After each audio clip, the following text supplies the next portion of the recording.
الحمدللہ وحدہ والصلاة والسلام علی من لا نبی بعدہ اما بعد فاعوذ باللہ من الشیطان الرجیم بسم اللہ الرحمن الرحیم خافضۃ رافعۃ اذا رجت الارض رجا وبست الجبال بسا فکانت ہباء منبثا۔ کسی کو پشت اور نیچے اور پستی کی جانب، کسی کو بلند کرنے والی، یہ اس وقت ہوگا جب زمین تھر تھر کانپے گی اور پہاڑ ٹوٹ کر درہم برہم ہو جائیں گے، پھر غبار بن کر بکھر جائیں گے۔ آج ہماری سورہ الواقعہ کی آیہ مبارکہ 6 تک کی تلاوت و ترجمہ کا شرف نصیب ہوا۔ سامعین، گفتگو ہماری چل رہی تھی سورہ واقعہ شریف کے حوالہ سے، اور سورہ واقعہ کے حوالہ سے، قیامت کی گھڑیوں کے حوالہ سے اور کفار کے حوالہ سے کل ہماری تفصیلی گفتگو ہوئی۔ اس کے بعد اللہ تعالیٰ نے ارشاد فرمایا خافضۃ الرافعہ، فرمایا یہ قیامت ایسی ہے، یہ گھڑی اور اس کے لمحات ایسے ہیں، یہ کسی کو بلند کر دے گا، کسی کو پست کر دے گی۔ اب سوال کیا کہ یا رسول اللہ صلی اللہ علیہ وآلہ وسلم، اس کے بلند اور پست کرنے کا کیا مطلب ہے؟ کہ یہ قیامت کے جو لمحات ہیں، گھڑی ہے، یہ کسی کو پست کر دے گی اور کسی کو بلند کر دے گی، اس کا کیا مطلب ہے؟ سرکار نے فرمایا کہ یہ قیامت کا منظر ہوگا کہ آسمان بہت بلند ہے، اللہ تعالیٰ اس سے نیچا کر دے گا، اور جو زمین ہے اسے اللہ تعالیٰ ایسے اس ہر چیز اس میں سے اگلے گی کہ وہ بلند ہو جائے گی۔ ایک معنی یہ ہے، اور دوسرا معنی یہ ہے، اللہ تعالیٰ نے ارشاد فرمایا کہ اس کائنات کے اندر زمین پست ہے، پہاڑ بلند ہے۔ پہاڑوں کو اللہ تعالیٰ نے بلندی عطا فرمائی ہے، زمین کو پستی عطا فرمائی ہے۔ فرمایا مالک کائنات جب قیامت قائم ہوگی تو عالم یہ ہوگا کہ پہاڑ بالکل زمین میں دھنس جائیں گے، اور زمین جو ہے وہ اپنی سطح بلند کر لے گی اور پہاڑوں کا وجود ختم ہو جائے گا۔ اللہ نے قرآن پاک میں اسی حوالہ سے فرمایا، جو میں ابھی جماعت میں پہلی رکعت میں جو آیہ مبارکہ پڑھ رہا تھا، سورہ مبارکہ کی ایک آیہ مبارکہ کہ تکون الجبال کالعہن المنفوش۔ میری خواہش ہوتی کہ جو موضوع ہو قرآن کی صورت بھی اسی حوالہ سے تلاوت کی جائے تاکہ اس کے مطابق ریلیویشن ہو جائے۔ میں بھی کسی کو ترجمہ آتا ہی ہو قرآن کا، وہ سمجھ جائے تفسیر کو بھی۔ تو وَتَكُونُ الْجِبَالُ كَالْعِهْنِ الْمَنْفُوشِ، پہلی رکعت میں جو میں نے تلاوت کی، اس میں اللہ نے فرمایا کہ پہاڑ دھنکی ہوئی روئی کی طرح بکھر جائیں گے، ان کا وجود مبارک بکھر جائے گا۔ تکون الجبال کالعہن المنفوش، اور زمین جو ہے وہ اپنے اندر سے جو کچھ ہوگا، فرمایا ایک جگہ اور فرمایا زمین ہے، اس کے اندر طاقت ایسی ہے کہ اپنی پشت پر تم سب کو اٹھائے پھرتی ہے۔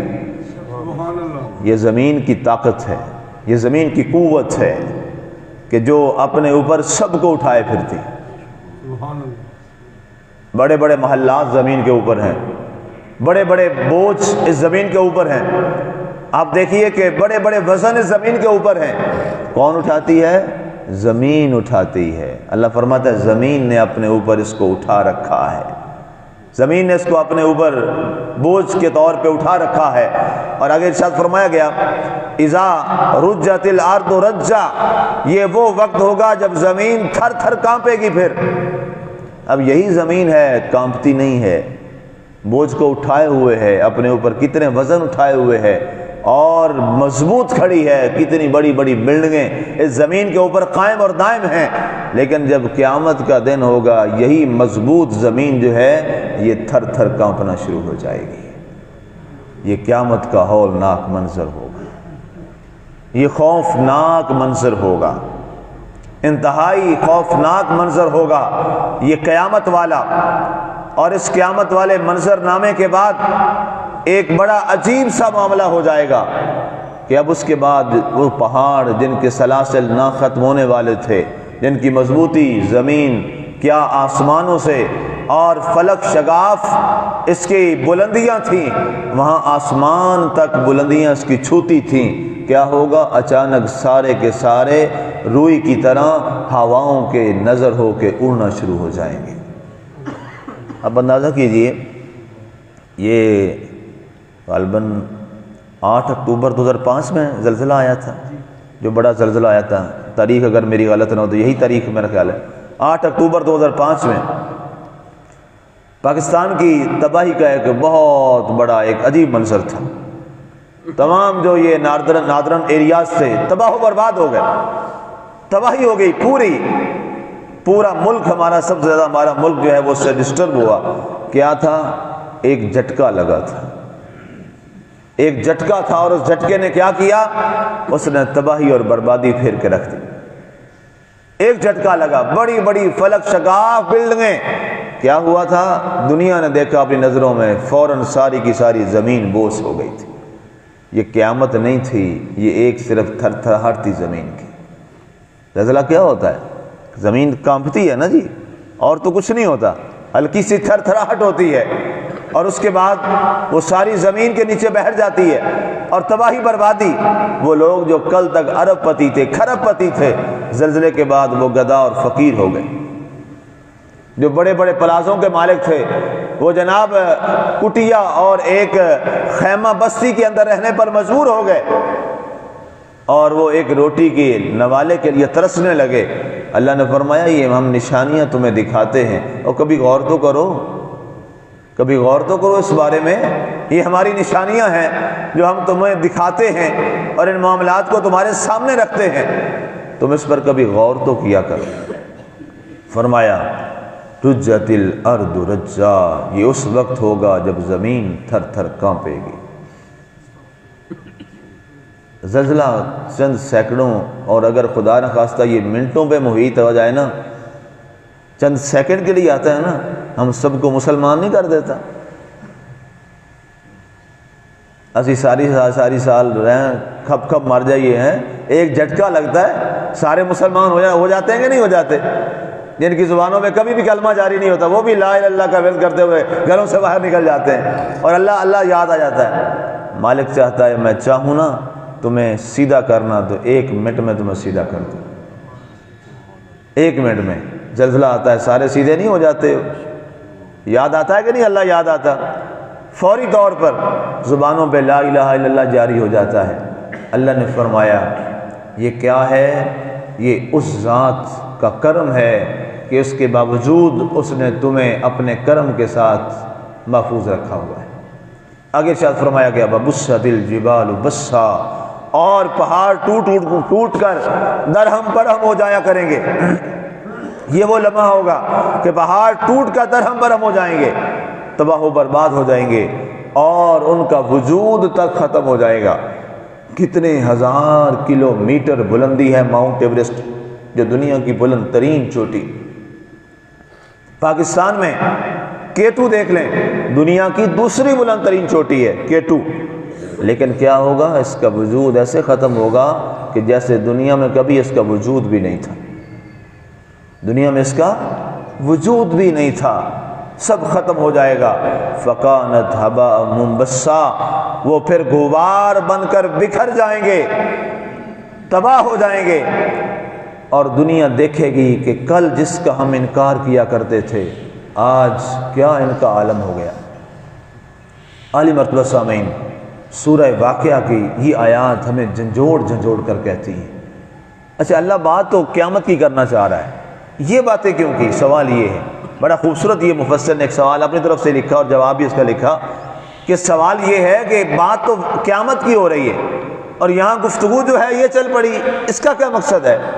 تو یاد رکھیے گا اس کا مقصد یہ ہے، اللہ تعالیٰ فرماتا ہے او کفار مکہ، تم آج میرے نبی کے فرمان کی تم تردید کرتے ہو کہ جناب ہم اس قیامت کو نہیں مانتے۔ یہ نبی کس قیامت کی بات کرتا ہے؟ کب آئے گی وہ قیامت؟ ہم کیا جانے وہ قیامت کب ہے اور اس کا عالم کیا ہوگا؟ فرمایا تمہارے اندر حیثیت اور طاقت نہیں ہے کہ تم قیامت کے ان ہولناک مناظر کو برداشت کر سکو۔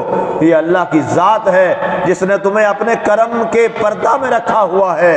اللہ کی ذات اگر چاہے تو ابھی تمہارے اوپر ایسا عذاب مسلط کر دے کہ تم سارے پڑھنا شروع کر دو لا الہ الا اللہ محمد رسول اللہ۔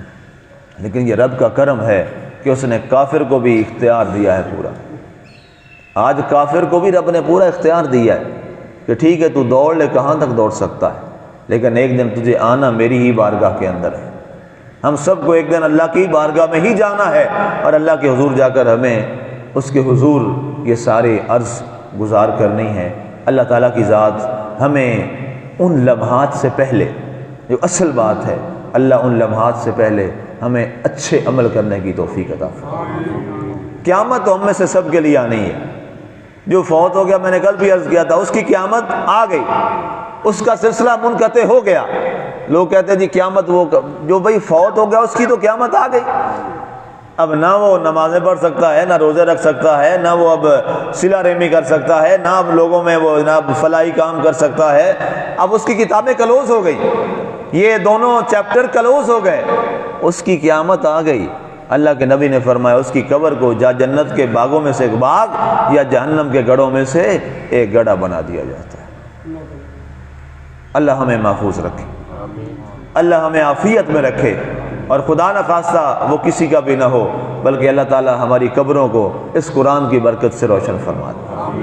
اور مجھے پورا یقین ہے انشاءاللہ اللہ تعالیٰ کے نبی کا وعدہ ہے کہ جو قرآن کے ساتھ محبت کرنے والے ہیں، محبت سے مراد یہ نہیں ہوتا جو ہوائی محبتیں ہوتی ہیں، محبت عمل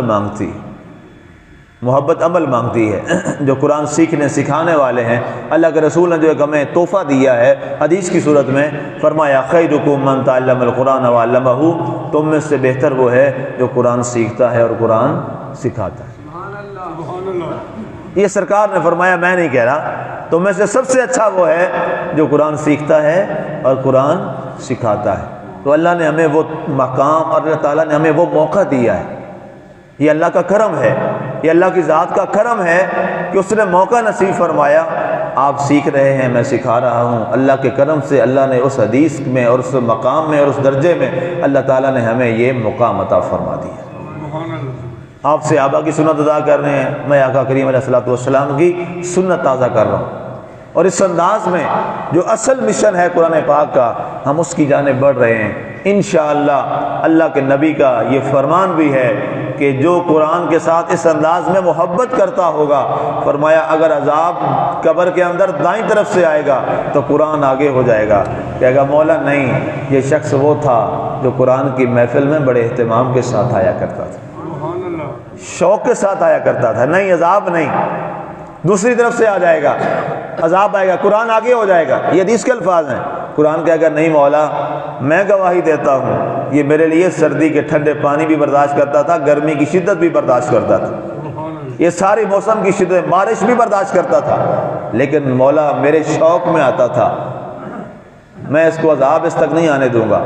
فرمایا سر کی طرف سے ہو جائے گا، اور اس انداز میں وہ عذاب اللہ سے بات کرے گا، اللہ سے کلام کرے گا۔ یہ حدیث کے الفاظ ہیں، فَيُكَلِّمُ اللَّهُ تعالیٰ، وہ اللہ سے بات کرے گا، اے مولا یہ قرآن کیا کہہ رہا ہے، میں تو اس کے آگے بے بس ہوں۔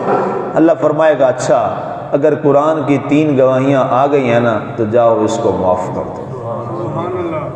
تو یہ چھوٹی بات نہیں ہے، ہاں یہ چھوٹی بات نہیں ہے، اس کے لیے اتنا وقت نکالا جاتا ہے، اس کے لیے محنت کی جاتی ہے۔ یہ تھوڑا کام ہے، یہ بہت کام ہے۔